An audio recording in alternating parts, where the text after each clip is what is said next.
House will be in order.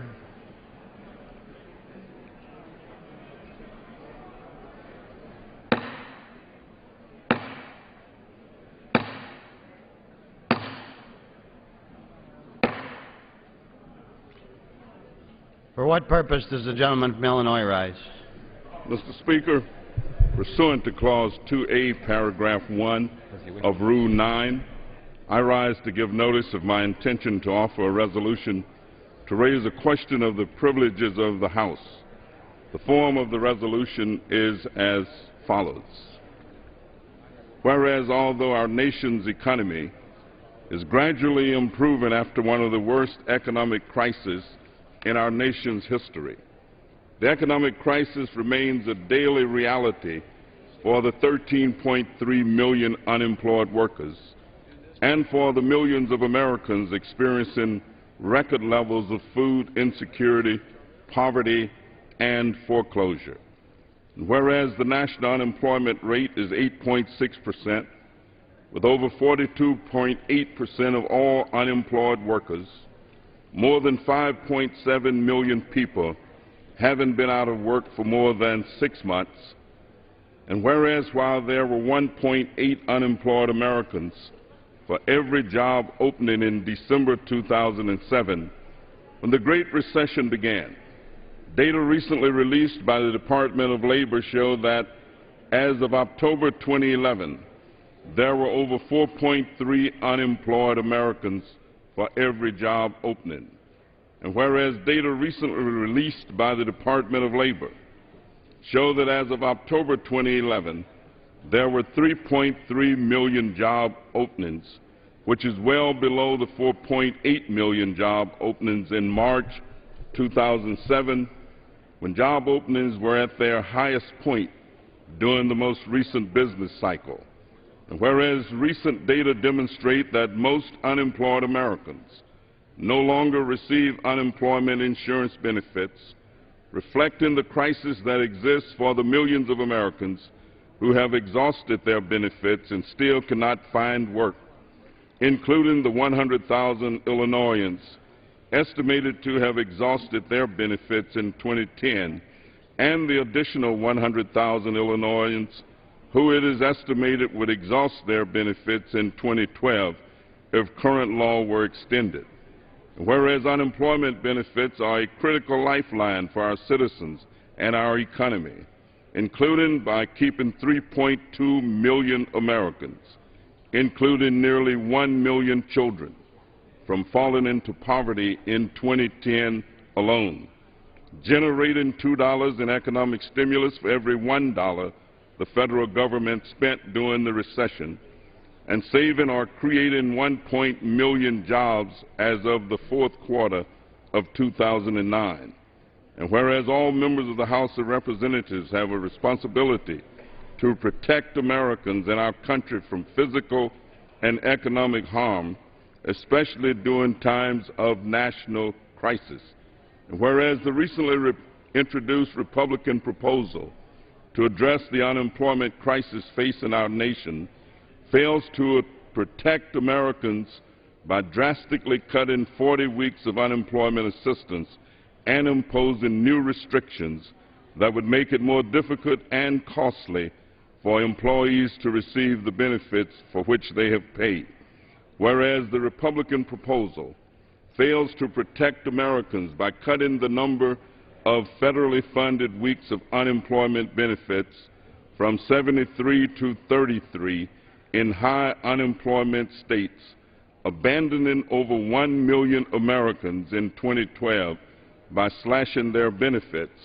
And whereas the Republican proposal would likely result in the following states with elevated unemployment rates losing 40 weeks of unemployment benefits in 2012: Alabama, California, Connecticut, the District of Columbia, Florida, Georgia, Illinois, Idaho, Indiana, Kentucky, Michigan, Missouri, Nevada, New Jersey, North Carolina, Ohio, Oregon, Rhode Island, South Carolina, Tennessee, Texas, and Washington.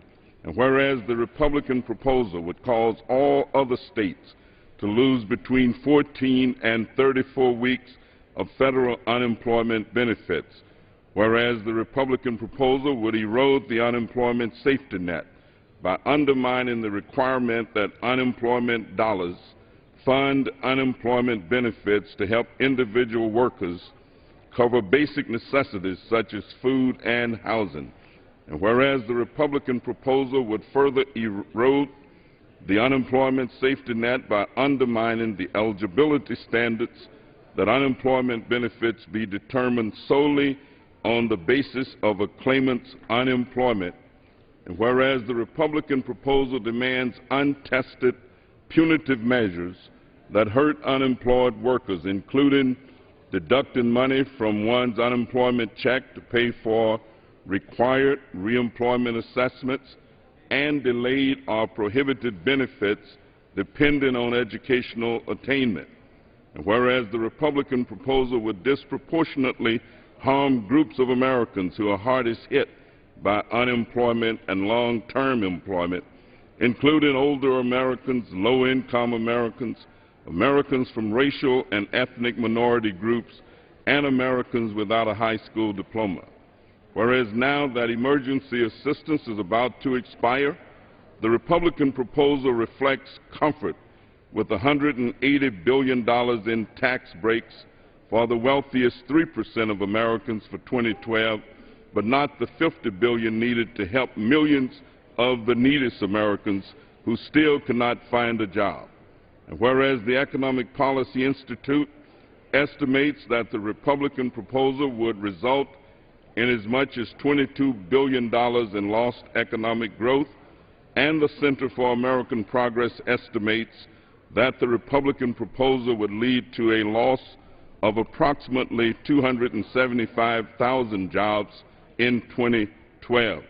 And whereas it will tarnish the dignity and integrity of the House proceedings if the House considers a bill that cuts critical emergency assistance to millions of Americans, hinders economic recovery, and disproportionately harms older Americans, Americans from racial and ethnic minority groups, low-income Americans, and Americans without a high school degree. Whereas it will tarnish the dignity and integrity of the proceedings if the Republican leadership holds hostage the 2.5 million Americans who the Department of Labor estimate will lose their benefits by March 2012 if Congress fails to act in order to push a radical agenda for the American that they have already rejected. And whereas failure to allow consideration of amendments to protect vulnerable Americans during consideration of a bill that substantially and permanently changes federal unemployment benefits tarnishes the integrity of the legislative process, now therefore be it resolved that the House of Representatives recognizes the immediate need to extend current emergency unemployment benefits to promote our nation's economic recovery by stimulating purchases, creating jobs, and preventing the loss of jobs. Be it further resolved that it recognizes the immediate need to extend current emergency unemployment benefits to help the approximately 6 million unemployed Americans who will lose benefits if current emergency unemployment benefits are not extended through 2012. Be it further resolved that it disapproves of drastically limited federal unemployment benefits until economic growth is robust and the nation is in a period of full employment, and it calls on the leadership of the House to bring a vote to a clean extension of all current emergency unemployment benefits for a full year to protect the millions of Americans who will lose benefits if the current statute sunsets at the end of December 2011, or if H.R. 3630, as posted by the Committee on Rules on December 9, 2011, is enacted. Entertain the resolution. Does the gentleman from Illinois wish to offer it at this point? Yes, I do. Clerk will report the resolution. Whereas, although our nation's economy is gradually improving after one of the worst economic crises in our nation's history, the economic crisis remains a daily reality for the 13.3 million unemployed workers and for the millions of Americans experiencing record levels of food insecurity, poverty, and foreclosure. Whereas the national unemployment rate is 8.6%, with over 42.8% of all unemployed workers, more than 5.7 million people having been out of work for more than 6 months. Whereas while there are 1.8 unemployed Americans for every job opening in December 2007, when the Great Recession began, data recently released by the Department of Labor show that as of October 2011, there were over 4.3 unemployed Americans for every job opening. Whereas data recently released by the Department of Labor show that as of October 2011, there were 3.3 million job openings, which is well below the 4.8 million job openings in March 2007, when job openings were at their highest point during the most recent business cycle. Whereas recent data demonstrate that most unemployed Americans no longer receive unemployment insurance benefits, reflecting the crisis that exists for the millions of Americans who have exhausted their benefits and still cannot find work, including the 100,000 Illinoisans estimated to have exhausted their benefits in 2010, and the additional 100,000 Illinoisans who, it is estimated, would exhaust their benefits in 2012 if current law were extended. Whereas unemployment benefits are a critical lifeline for our citizens and our economy, including by keeping 3.2 million Americans, including nearly 1 million children, from falling into poverty in 2010 alone, generating $2 in economic stimulus for every $1 the federal government spent during this recession, and saving or creating 1.1 million jobs as of the fourth quarter of 2009 alone. Whereas all members of the House of Representatives have a responsibility to protect Americans and our country from physical and economic harm, especially during times of national crisis. Whereas the recently introduced Republican proposal to address the unemployment crisis facing our nation fails to protect Americans by drastically cutting 40 weeks of unemployment assistance and imposing new restrictions that would make it more difficult and costly for employees to receive the benefits for which they have paid. Whereas the Republican proposal fails to protect Americans by cutting the number of federally funded weeks of unemployment benefits from 73 to 33 in high unemployment states, abandoning over 1 million Americans in 2012 by slashing their benefits.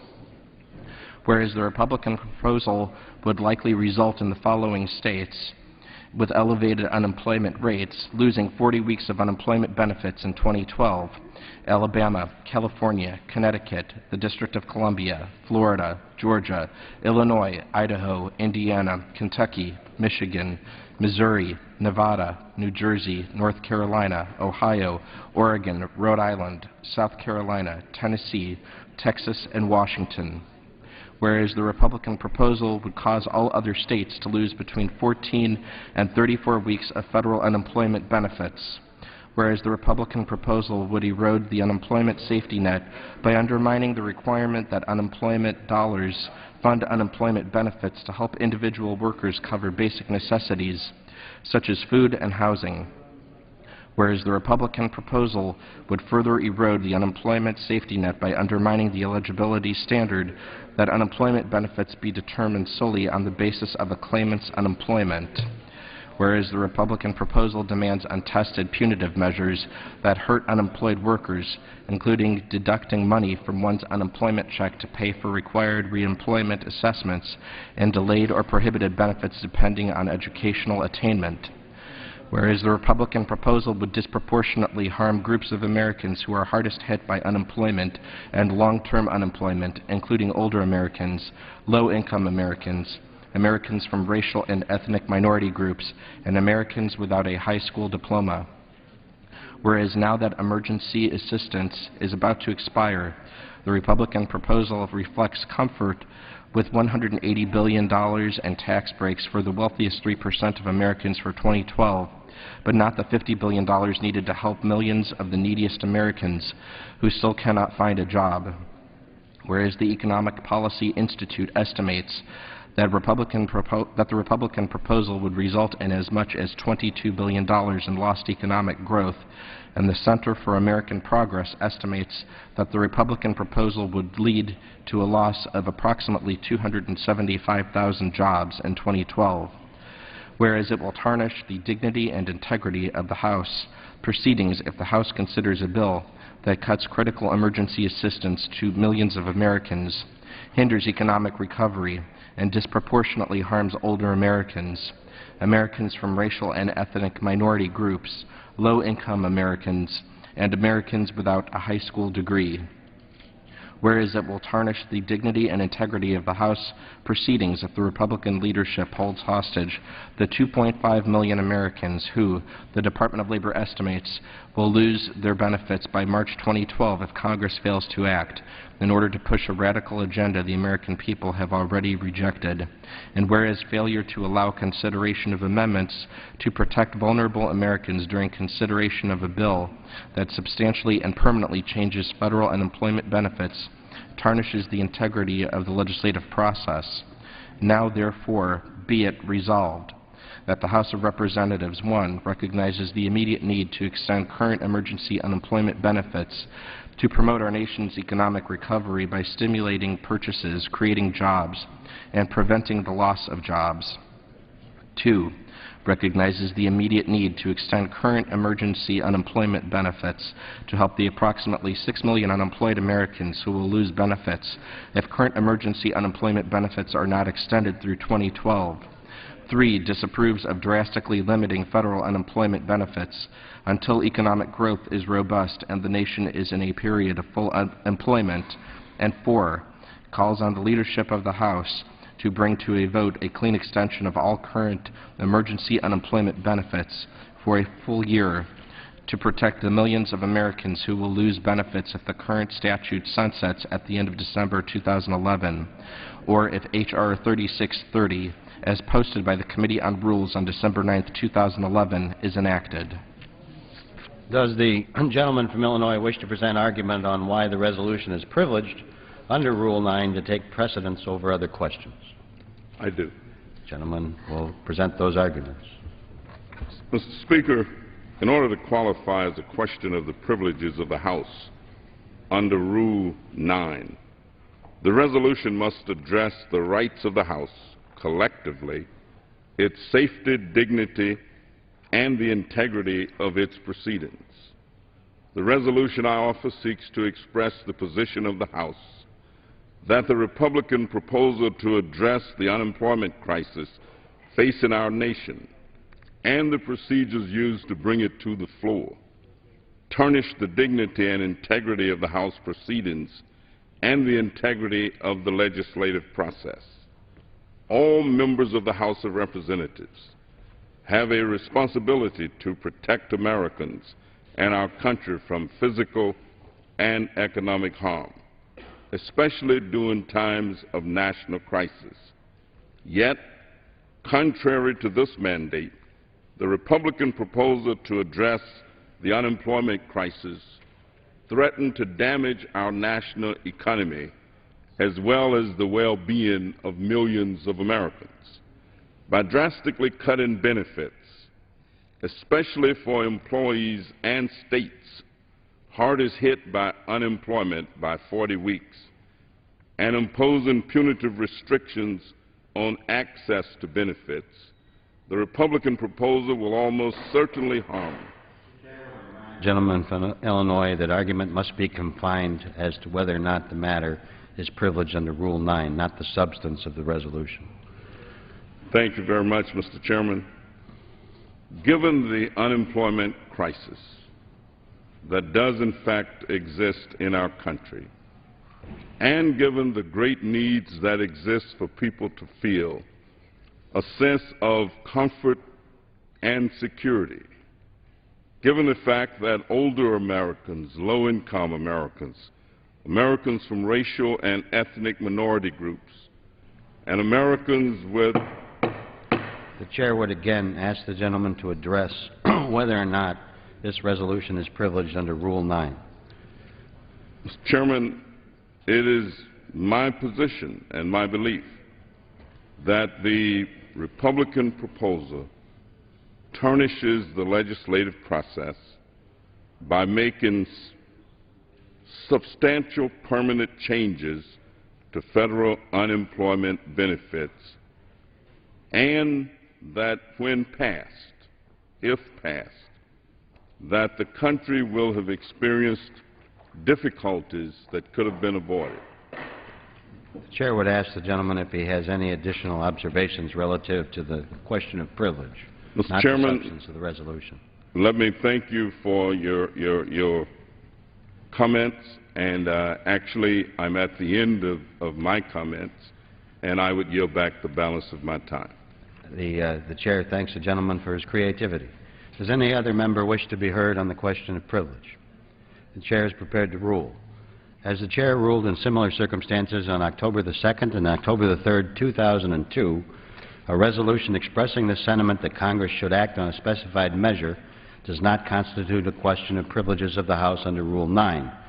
The mere invocation of legislative powers provided in the Constitution, coupled with a desired policy end, does not meet the requirements of Rule 9 and is really a matter properly initiated through introduction in the hopper under Clause 7 of Rule 12. Accordingly, the resolution offered by the gentleman from Illinois does not constitute a question of the privileges of the House under Rule 9. Of this resolution. I thank the gentleman. For what purpose does the gentleman from Michigan seek recognition? Mr. Speaker, pursuant to House Resolution 491, I call up the bill H.R. 3630, the Middle Class Tax Relief and Job Creation Act of 2011, and ask for its immediate consideration. Clerk will report the title of the bill. H.R. 3630, a bill to provide incentives for the creation of jobs and for other purposes. Pursuant to House Resolution 491, the amendment printed in House Report 112-328 is considered adopted, and the bill as amended is considered read. The gentleman from Michigan, Mr. Camp, and the gentleman also from Michigan, Mr. Levin, each will control 45 minutes, and the Chair recognizes the gentleman from Michigan, Mr. Camp. Mr. Speaker, I ask unanimous consent that all members have 5 legislative days in which to revise and extend their remarks and to include extraneous material on the subject of the bill under consideration. Without objection. Mr. Speaker, I yield myself such time as I may consume. There are 4 important facts everyone should know about the Middle Class Tax Relief and Job Creation Act. First, it will strengthen our economy and help get Americans back to work by lowering the tax burden for middle-class families and job providers alike. Second, it prevents massive cuts to doctors working in the Medicare program to protect America's seniors and those with disabilities, providing more stability in the doctor payment schedule than there has been in a decade. Third, it adopts a number of the President's legislative initiatives which represent the bipartisan cooperation Americans are demanding. And fourth, it's fully paid for with spending cuts, not job-killing tax hikes. The CBO tables show the bill is fully offset and saves about $1 billion, and when you add in the flood insurance provisions, the savings are closer to $6 billion. So it will help families struggling in this economy. It will help the unemployed get and keep a job. It helps seniors. It's bipartisan, and it is paid for.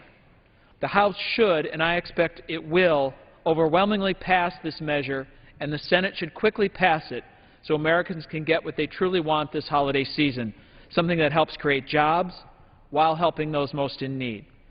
While this bill includes the priorities of a number of committees, many of the provisions in H.R. 3630 are within the purview of the Ways and Means Committee.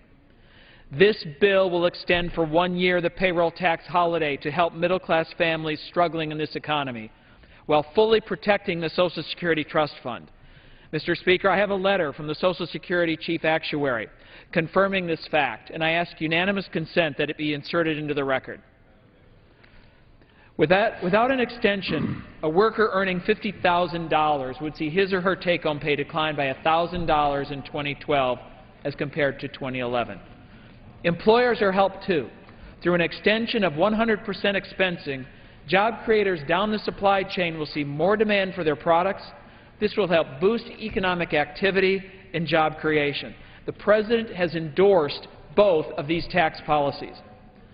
The bill will also extend unemployment benefits that are scheduled to expire at the end of the month, but does so while permanently reforming the program and adopting the President's plan to wind down recent expansions of the program.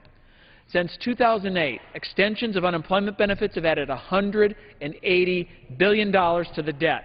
We're putting an end to that deficit spending. This program is fully paid for, and it contains significant reforms, such as allowing states to screen and test unemployment insurance recipients for drug abuse, overturning a 1960s-era Labor Department directive, requiring all unemployed recipients to search for work, be in a GE program if they have not finished high school, with reasonable exceptions, and participate in reemployment services.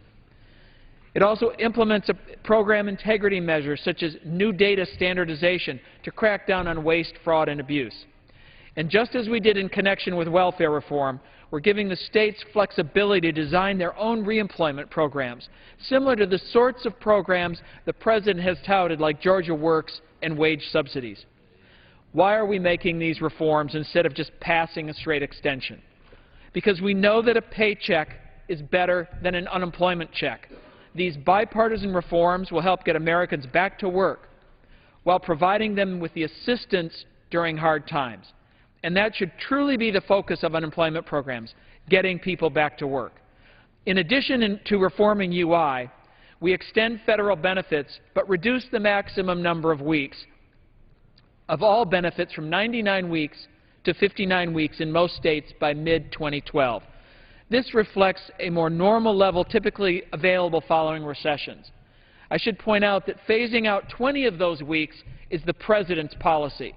As a result of this extension, an estimated 5 million out-of-work Americans will receive an average of about $7,000 in assistance they need in this tough economy.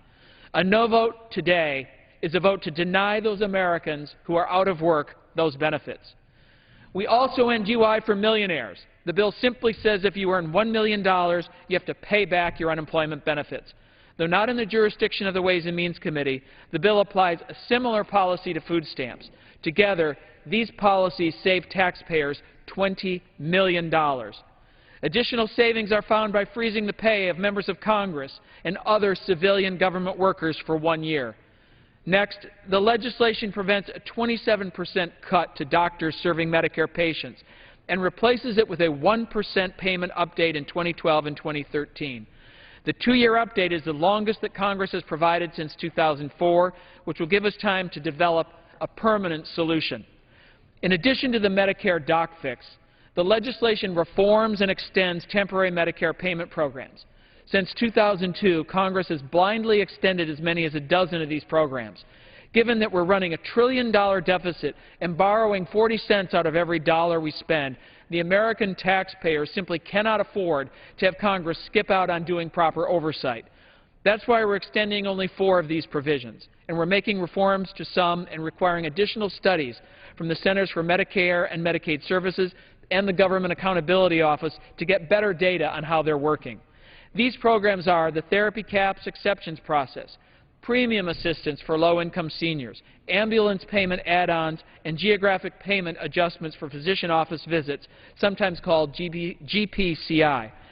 In the health care field, the legislation also adopts a recommendation from President Obama that reduces subsidies to high-income seniors by requiring them to pay a greater share of their Part B and D premiums.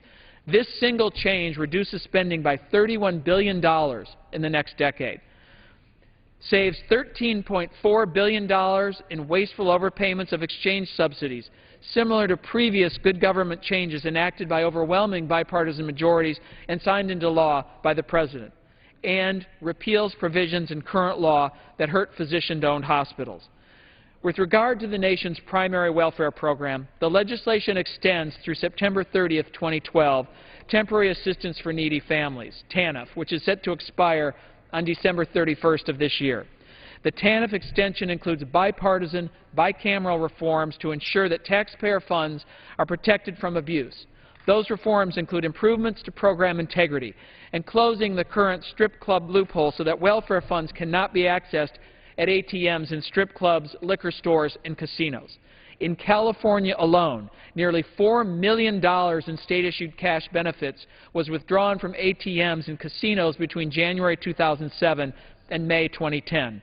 Another $20,000 in benefits was withdrawn from ATMs and adult entertainment establishments. I think we can all agree that this reform makes sense for taxpayers and for those on welfare. Finally, the legislation takes two additional steps to better protect taxpayer dollars. First, it makes necessary changes to the additional child tax credit program by requiring the individual or at least one spouse to include a Social Security number on their tax return to claim the credit, just as you would have to do when filing for the Earned Income Tax Credit. This will reduce federal spending by $10 billion in the next decade alone. Second, this legislation reduces Social Security overpayments by improving coordinations with states and local governments, incorporating another recommendation from President Obama. The Middle Class Tax and Relief and Job Creation Act incorporates more than a dozen proposals that the President has either offered, supported, or signed into law on one variation or another. In fact, more than 90% of the bill is paid for with such policies. The list of job-creating provisions and those that help families is almost too long to list, but let me highlight just a few. A bipartisan payroll tax cut for every working American that also protects Social Security. A bipartisan energy project, Keystone XL, that will create more than 100,000 jobs and is supported by both employers and unions. A bipartisan tax cut for small and large businesses to invest now in new machinery and equipment to grow their businesses and create jobs. Bipartisan reforms to make sense of federal regulations like Boiler Act, which will protect as many as 20,000 jobs. Bipartisan health care reforms that will help ensure a strong health care industry. A bipartisan push for spectrum auctions that will unleash new growth and create new jobs in the technology sector. Bipartisan reforms that help Americans find work faster instead of just giving them an unemployment check. The list goes on, but in short, this bill is about jobs, jobs, jobs, creating jobs and helping Americans find a job. It's paid for, it is bipartisan, and it will help get our economy back on track. I strongly urge my colleagues to vote in favor of the Middle Class Tax Relief and Job Creation Act. I reserve the balance of my time. Gentleman reserves. The gentleman from Michigan, Mr. Levin. I yield myself such time as I shall consume. Gentleman's recognized. Has unanimous consent to revise and extend. Without objection. Thank you. There are fewer than 3 weeks until the new year, and yet here they go again. Republicans are seeking a path of confrontation instead of collaboration. If Republicans were serious, truly serious about trying to come together on behalf of American families, they would have reached out to Democrats in this House. They've done nothing of the sort. They've made a sham out of bipartisanship.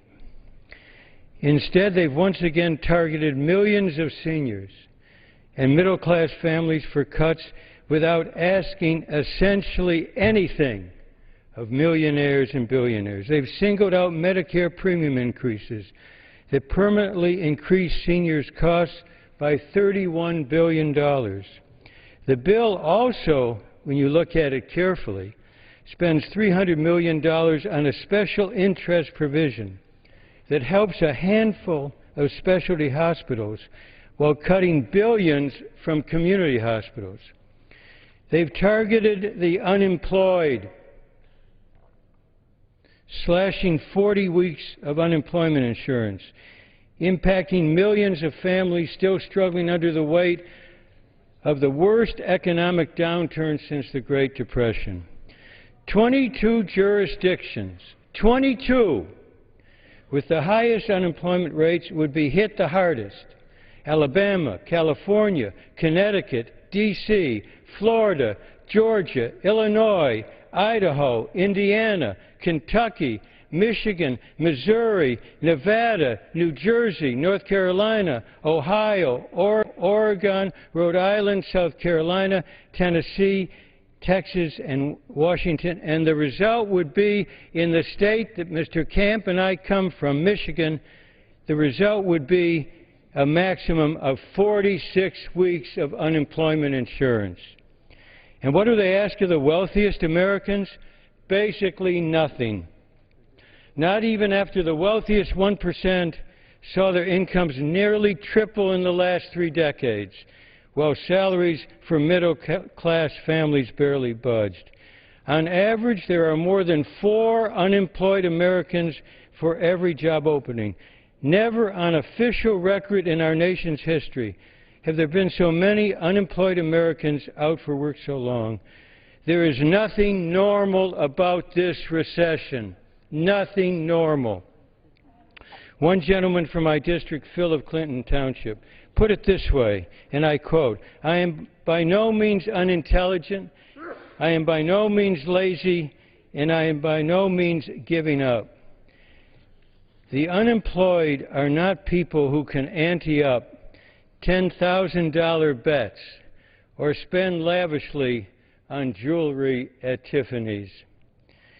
These are families scraping by on average of less than $300 a week, trying to keep food on the table, a roof over their head, and clothes on their backs and the backs of their children as they look for work.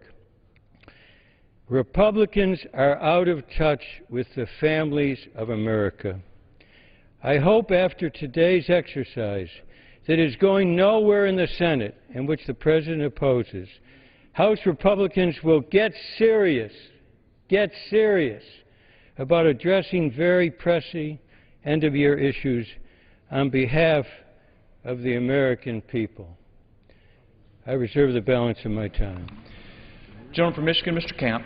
Thank you, Mr. Speaker. At this time, I would note that the Ways and Means Committee has held 16 different hearings or markups on provisions contained in this legislation, and I would yield 2 minutes to the distinguished chairman of the Health Subcommittee, the gentleman from California, Mr. Herger. Gentleman's recognized for 2 minutes.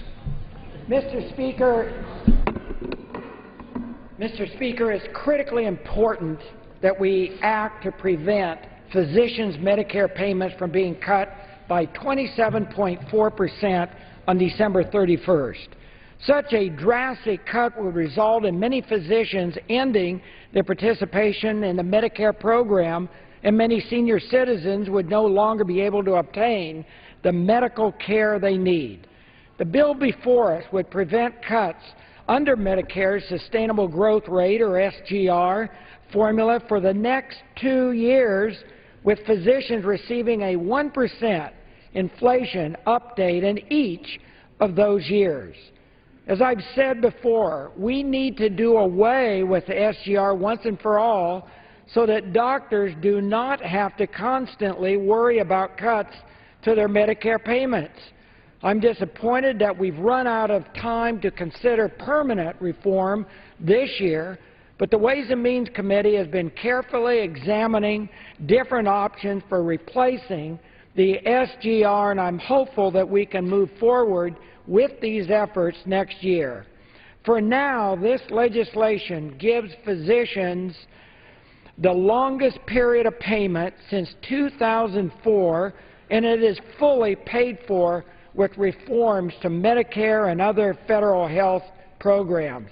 Many of these reforms have bipartisan support and were included in the President's deficit reduction proposal. I hope we will have a strong bipartisan vote for this bill. I yield back. Time the gentleman's expired. Gentleman from Michigan, Mr. Levin. I now yield 2 minutes, 1 minute, to the gentleman from Washington, Mr. McDermott. Gentleman from Washington is recognized for 1 minute. Without objection.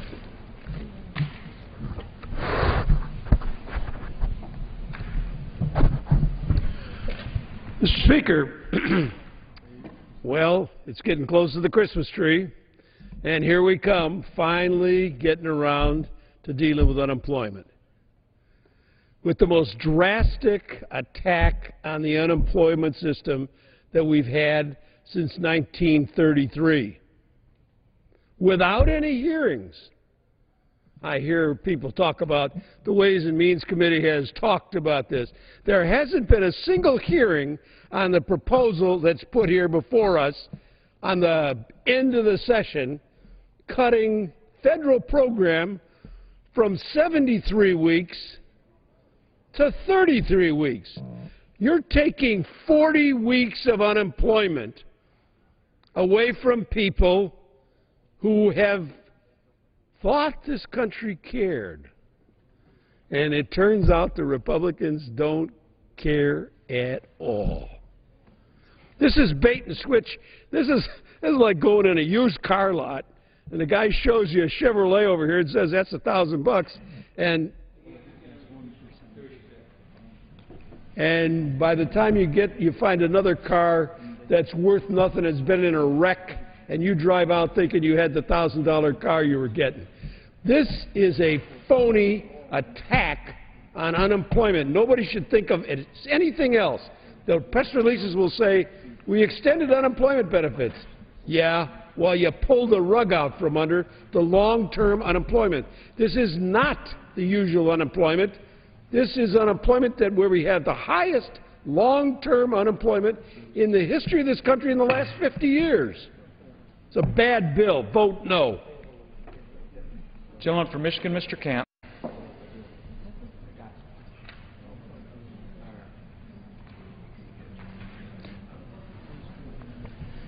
Mr. Speaker, at this time I yield 3 minutes to a distinguished gentleman, a member of the Ways and Means Committee, the gentleman from Texas, Mr. Johnson, who is an author of the reform to the refundable child tax credit. Gentleman's recognized for 3 minutes. Thank you, Mr. Speaker. Thank the gentleman for yielding. Mr. Speaker, I rise in support of this bill. I'd like to begin by thanking the leadership and the chairman for including in this bill a provision of mine that will help eliminate waste, fraud, and abuse with respect to the refundable child tax credit. This simple, common-sense provision will save the American taxpayer $9.4 billion by stopping illegal immigrants from getting the refundable child tax credit. I first introduced this provision as a bill in January 2010 and reintroduced it this past May. My legislation is based on the good work of the Treasury Inspector General for Tax Administration, which said in its report on the credit that although the law prohibits aliens residing without authorization in the United States from receiving most federal public benefits, an increasing number of these individuals are filing tax returns claiming this refundable credit. According to the IG, illegal immigrants bilked $4.2 billion from the U.S. taxpayers last year. And I think that it's time that we fixed it. Currently, if individuals do not have a Social Security number, the IRS will give them an individual taxpayer identification number to get the credit.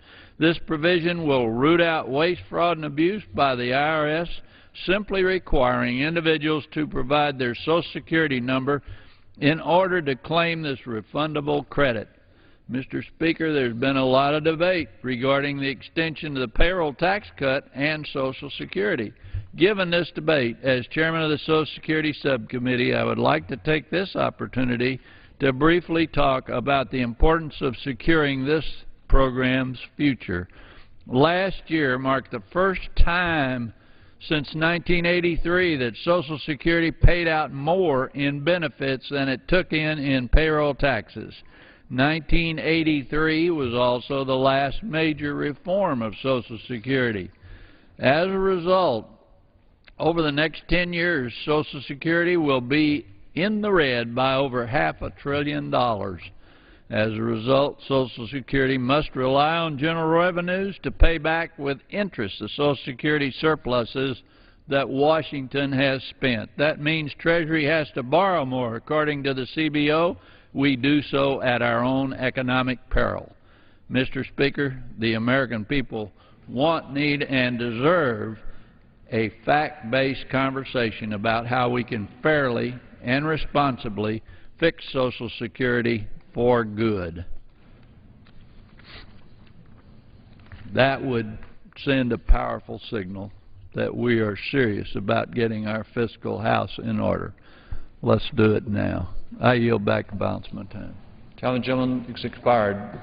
Gentleman from Michigan, Mr. Levin. It's now my privilege to yield 2 minutes to another distinguished member of our committee, Mr. Neal of Massachusetts. Gentleman from Massachusetts recognized for 2 minutes. Thank you, Mr. Levin. Mr. Speaker, I'm in opposition to this so-called Middle-Class Tax Relief and Job Creation Act, largely because it's neither. Mr. Camp is correct. He says there's been 16 hearings at the Ways and Means Committee, but never once has there been a conversation. That's the important matter for us to consider. There's been no give and take in this legislation. This was brought to the floor today in a manner to ram it through the House to protect talking points as we move to the new year. If we don't act, 160 million Americans are going to see a tax increase, with families, working Americans, seeing a tax increase of up to $1,000 in 2012. We need to extend unemployment insurance to assist millions of unemployed Americans and to fix the Medicare physician payment rate to ensure that seniors have access to their doctors. I'm also opposed to this proposal that they offer today. While I support eliminating the scheduled reduction of 27% in Medicare payments to physicians, this is the wrong way to do it by offsetting it with taking $17 billion away from hospital funding. Now, people in America rightly ask, how come it's so difficult to get something done in Congress? We're going to quibble with people today, 8.6% of the American family who are without work. We're going to quibble over extending their unemployment benefits.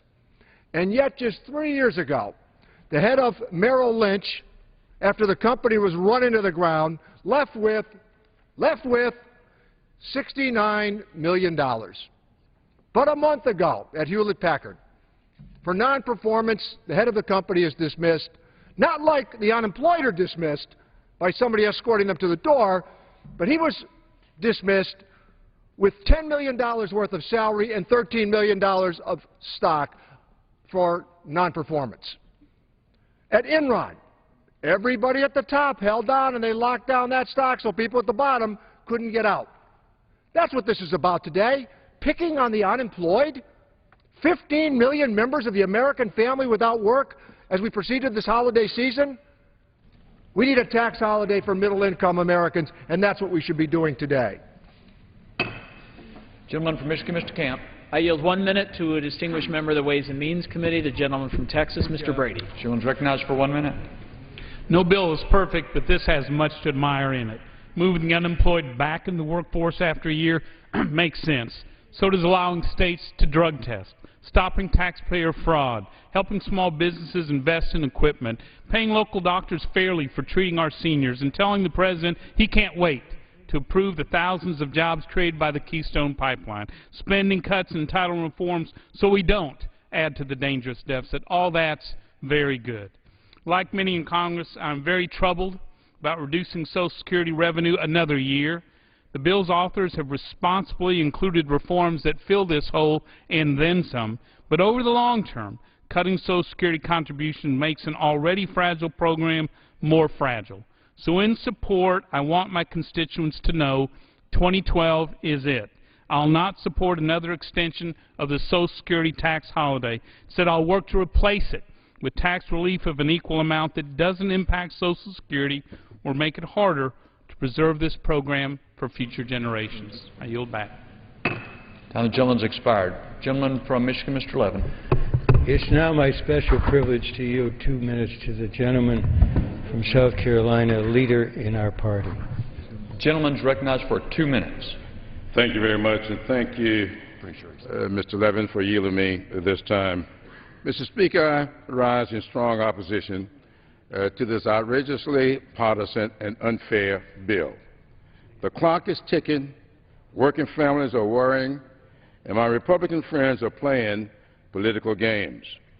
This bill cuts unemployment benefits for hard-working folks who have lost their jobs through no fault of their own. My home state and district contains some of the hardest-hit families and communities in this country, and it is unfair to blame these folks for the economic hard times they are experiencing. This bill proposes drug testing for unemployed workers to draw from insurance funds they're paid into. That is unfair and insulting. I don't see anyone in the Republican majority demanding drug testing for folks who receive oil and gas subsidies. The President will veto this bill if it ever reaches his desk.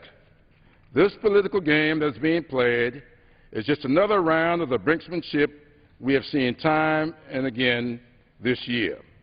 We need to pass a clean extension of the payroll tax for working Americans. We need to pass a clean extension of unemployment insurance for those who have lost their jobs. We need to pass a clean extension of the SGR, the doc fix, so Medicare patients will know that their doctors will be there for them. We need, for my Republican friends, to stop playing political games with people's lives. I urge my colleagues to vote against this partisan bill. Thank you, and I'll yield back. Gentleman yields back. Gentleman from Michigan, Mr. Camp. Mr. Speaker, I would just note that this legislation incorporates more than a dozen proposals that the President either offered, supported, or signed into law. In fact, more than 90% of the bill is paid for with such policies. And with that, I would yield 3 minutes to a distinguished member of the Ways and Means Committee, Mr. Davis. Gentleman is recognized for 3 minutes. Thank you, Mr. Chairman. I rise in support of H.R. 3630 and tire of the empty rhetoric that I hear over and over again. As the Chairman just pointed out, this bill includes many provisions that your party's President recommended. This is a bipartisan piece of legislation, and we're politicizing something at the expense of working families, which is a sad thing to see happen in this chamber. It includes important provisions in this legislation designed to promote job creation, but I'd like to focus on the bill's provisions to reform and improve unemployment insurance, or UI. These common sense reforms expect UI recipients to search for work and make progress towards a GED or other training they need to get back to work. We let states make reasonable exceptions, but the message is clear. UI needs to change to do a better job of helping people get back to work. The bill also lets states apply for waivers of federal law so they can test better ways to engage the unemployed. Our colleagues are right. There are too many long-term unemployed today, and we need to hold government programs more accountable for helping more of them find work sooner, including through wage subsidies and other innovative approaches that have received bipartisan support. Also contained in this bill is a program integrity provision to improve data standards in the UI program to help operate more efficiently and effectively across states and to help it better coordinate with other programs. The same provision was included in the bipartisan child welfare legislation signed by President Obama in September and is included in another section of this bill covering temporary assistance for needy families programs. H.R. 3630 also makes reasonable reductions in temporary federal UI benefits, while extending that program for another year and maintaining up to 59 weeks of benefits by the middle of 2012. First, it extends 20 weeks of federal benefits that were added to the program when the national unemployment rate was at 9.9%, or well above today's 8.6%. Second, we adopt the President's call to phase out a second 20 weeks of federal UI benefits in the early months of 2012. So instead of cutting or slashing and so on, as many of my colleagues on the other side of the aisle dubiously claim, the facts show that UI benefits extended in this bill would aid over 5 million people at a cost of $34 billion, all paid for through other savings.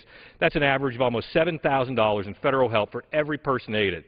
In fact, with this bill, total UI spending since the start of 2008 will stretch to an astounding $546 billion.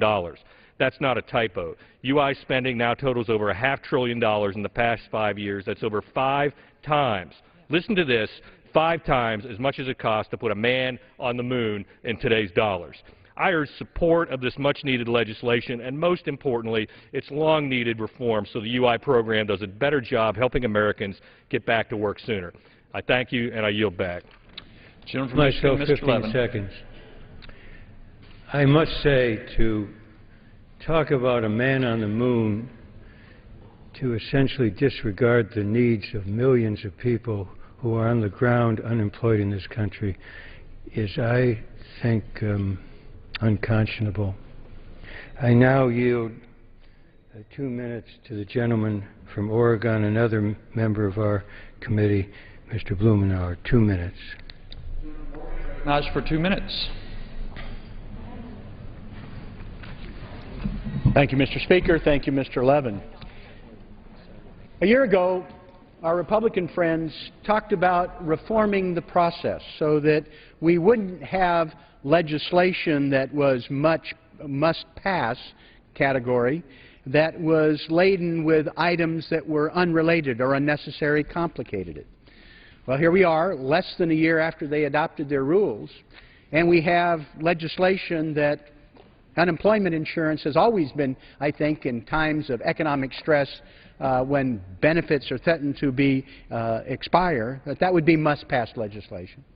If you ask the American public, being able to keep $1,000 or more in the pockets of the average family by keeping the payroll tax reduction, that would be must-pass legislation. And the SGR, the sustainable growth rate problem, to avoid a draconian cut in physician reimbursement, which I mercifully say I did not support when it was proposed by my Republican friends and enacted into law some 15 years ago.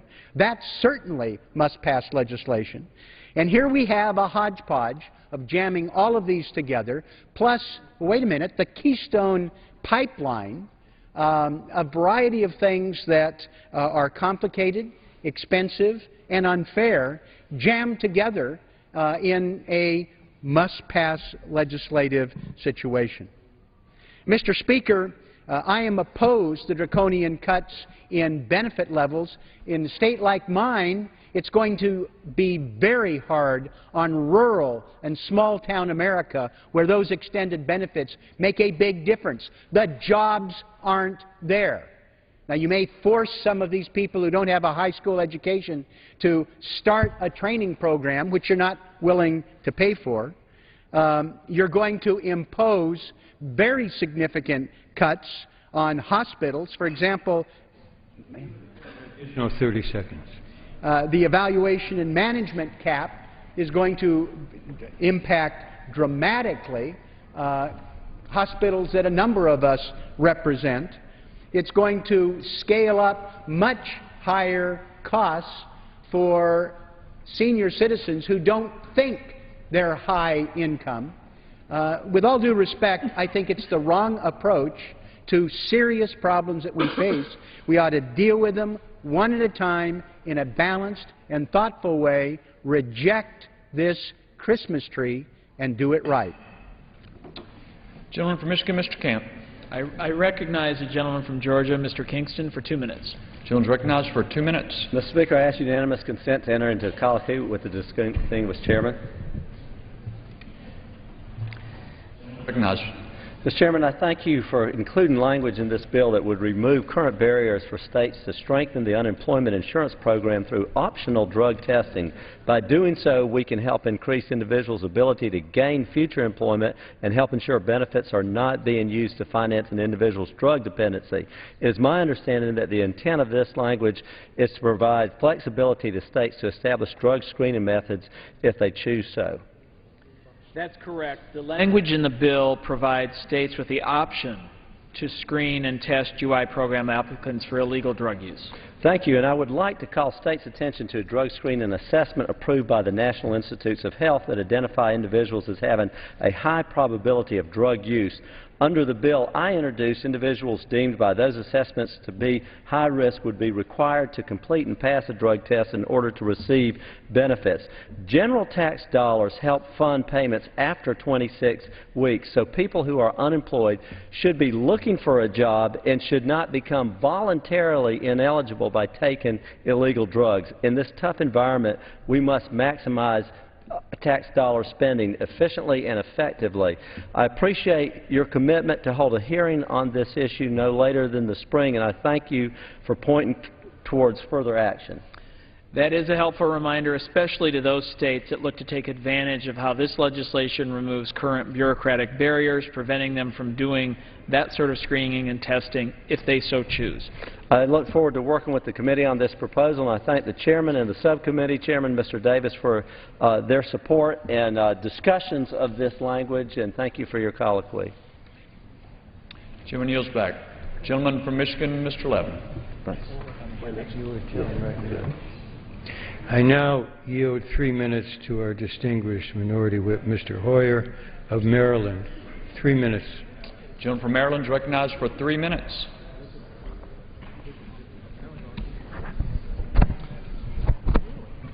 I thank the gentleman for yielding. And I rise in opposition to this bill. We are in now overtime. The scheduled date for ending this session was December 8th.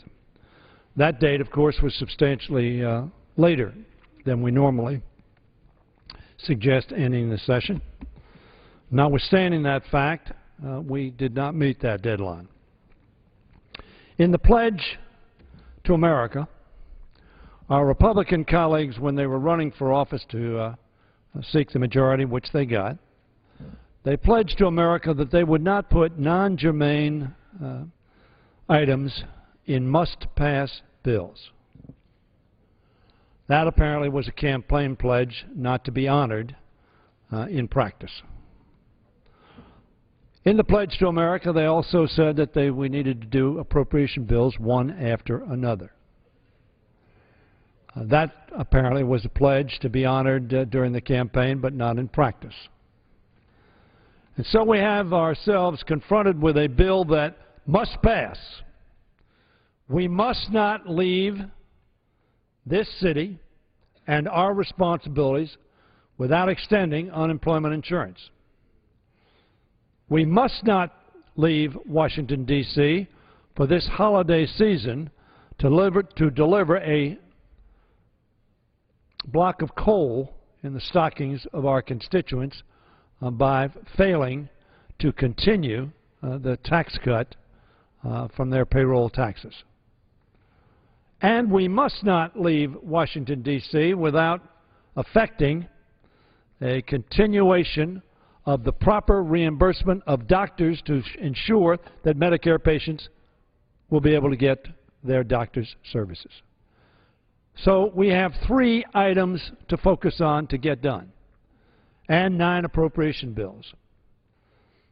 Now, one of those appropriation bills has not even been reported out of subcommittee in this House. The Labor Health Bill. Hasn't been considered by subcommittee, hasn't been considered by full committee, hasn't been considered by this House. And so we have a lot of business to do in a session of the next 72 hours. And so what are we confronted with?